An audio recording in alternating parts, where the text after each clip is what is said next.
한포는 16세기 이후부터 전투함의 주력 무장 시스템으로 사용됐다. 1941년 일본의 진주만 기습을 기점으로 거함거포 시대는 종결됐다. 이후 전투함은 전투기와 대함미사일에 대항하는 함대공 시스템 시대로 접어든다. 그러나 한포는 여전히 미사일로 공격하기 어려운 근거리 목표나 소형 함정에 대한 유력한 대응수단이며 새로운 탄약기술 도입으로 인해 과거 영광을 아직도 누리고 있다. 대표적인 것이 76mm 함포이다. 76mm 함포 평정한 이탈리아 함포는 1960년대 초반 미국의 항공모함 같은 전력을 갖추지 못한 영국, 프랑스, 구소련 등 주로 개발했고 이탈리아 오토메랄라가 1960년 내놓은 62분의 76 컴팩트가 서방 해군 수상함의 주력 함포로 자리매김했다. 76은 76mm 포구경을 의미하며 62는 포신의 길이인 구경장을 말한다. 이탈리아 오토멜라라사가 1964년에 개발한 76mm 신형 함포는 200톤급 이상의 소형 함정에 장착될 수 있도록 소형화, 자동화됐다. 이를 또 미 해군이 면허 생산해 MK-75라는 제식명을 부여 한국 해군 등 40여 개 국가에서 수출했다. 이탈리아 62분의 76 컴팩트 함포는 포신을 세울 수 있는 포탑이 있고 포탑은 360도 회전하는 마운트에 올려져 있다. 마운트 밑에는 대규모 포탄 공급 장치가 위치하는데 이 탄창 시스템이 한 겹이면 44발, 두 겹이면 80발, 세 겹이면 115발의 포탄이 장착된다. 통상 200톤 이하급 함정, 예를 들어 한국 해군의 백구급과 같은 소형 함정은 작은 크기 탓에 한 겹, 44발을 장전할 수 있고 배수량이 1000톤이 넘어가는 울산. 포항급 전투함은 두 겹, 80발을 장전하는 포탄 공급 장치를 갖고 있다. 한국의 자체 생산 기술 수준은 한국 해군은 지난 1975년 처음으로 이탈리아 62분의 76 함포를 도입할 당시 모든 부품을 이탈리아에서 직접 제작한 것을 수입했으나 1983년 이후부터는 대한민국의 요청으로 위아의 전신인 주 기아기공에게 부품을 일부 납품받는 조건으로 판매 대금 일부를 충당하는 절충교역, 오프세트 프로그램 약정을 체결해 기술 도입 생산한다.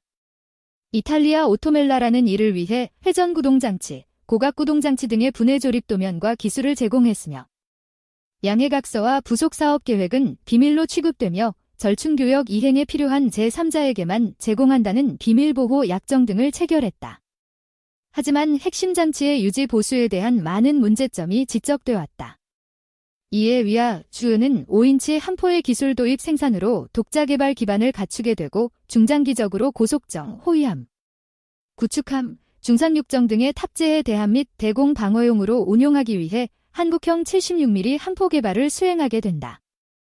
이에 2002년부터 총 164억 원과 개발설 개인원 161명을 투입해 76mm 함포의 국산화 계획을 추진하면서 국산화 계획에 따라 76mm 함포의 시제품을 개발해 2008년 국방과학연구소에서 운용시험을 성공적을 마쳤다.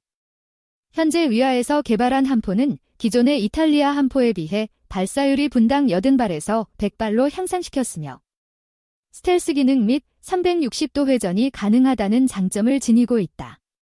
또한 부품 기준 국산화율은 92%까지 끌어올렸다.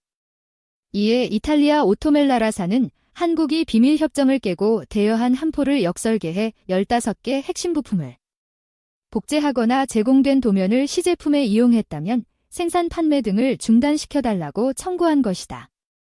위아 관계자는 2002년 4월 업체 자체 개발 계획을 국방부로부터 승인받은 이후 국내 자체 생산을 꾸준히 진행되었으며 이번 승소로 한국 해군의 보급에는 이상이 없을 것을 전망된다고 설명하고 단지 방산 시장의 대부분을 차지하고 있는 이탈리아에서 향후 국내 함포의 수출에는 민감하게 반응할 것이라고 덧붙였다. 한편 PX 차기 고속정 1호함인 윤영하함에는 기존 퇴역함에서 사용하던 이탈리아 제76mm 함포를 장착한 상태이며 위아에서 자체 제작한 이번 함포는 PX 차기 고속정 2호함부터 장착할 계획이다.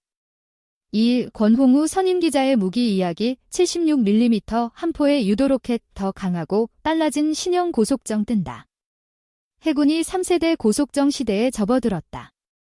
연안 방어의 최일선 전력이자 어디든 가장 먼저 달려가는 신형 고속정 K말 펀롤 킬러 미디엄 라키트 3척에 진수식이 21일 한진중공업 부산 영도조선소에서 열렸다. 본격적인 양산이 시작된 것이다. 평택 이함대에는 신형 고속정이 이미 전력화 과정을 마치고 운용되고 있다. 모두 30여 척이 건조될 오는 2020년대 말에는 기존의 참수리급 고속정을 완전 대체하게 된다. 신형 고속정은 앞으로 30년간 해군의 창끝 전력으로 운용될 예정이다.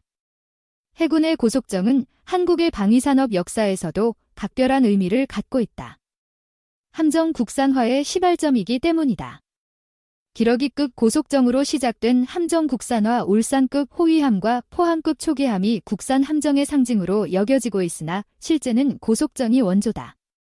지난 1972년 3월 말 건조한 기러기급이 1980년대에 등장한 울산급 및 포항급보다 훨씬 이르다. 국산 고속정 개발에 착수한 이유는 북한의 잦은 해상 도발이다. 북한의 유도탄 고속정 보유에 신경을 곤두세우고 있던 터에 1970년 6월에 발생한 해군 방송선 납북 사건이 결정적인 원인으로 작용했다. 자본과 기술이 부족한 상태에서 정부는 모든 역량을 끌어모았다. 한국과학기술연구소, 키스트와 코리아 타코마 조선소, 조선공학과 출신의 해군 장교들이 참여한 기러기 건조사업은 어로지도선 개발사업이라는 위장 명칭으로 2년간 노력 끝에 옥동자를 낳았다. 130톤급의 작은 선체에도 기러기급은 막강한 화력을 자랑했다. 프랑스제 액조세 함대함 유도탄을 탑재한 것.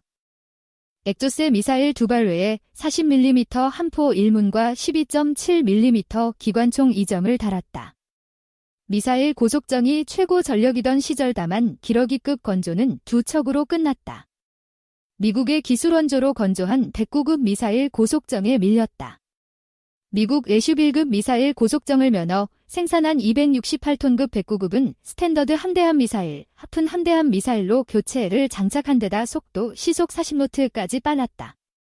미국에서 공여받은 2차 대전형 구축함들이 하픈 미사일을 장착하기 전까지는 한국 해군에서 가장 강한 함정이라는 평가를 받았다. 하지만 연료 소모가 심하고 각종 부품이 비싸 보유는 8척으로 그쳤다. 한국 해군의 고속정 시대를 열어준 함정은 따로 있다. 기러기급 건조 8개월 뒤에 등장한 학생급 고속정이 그 주인공이다. 방위성금으로 진수한 학생호 기러기급은 키스트가 주도한 반면 학생급 개발은 해군 조함단의 젊은 장교들이 이끌었다. 당초 이름은 제비급.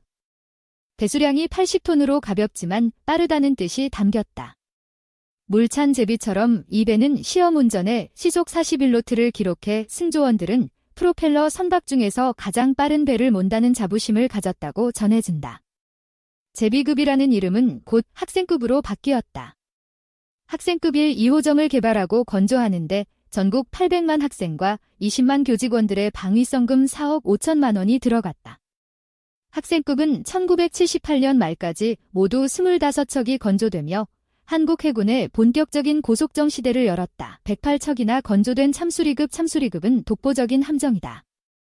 초기형과 중기형, 후기형이 조금씩 다르지만 1978년부터 1991년까지 무려 108척이나 건조됐다.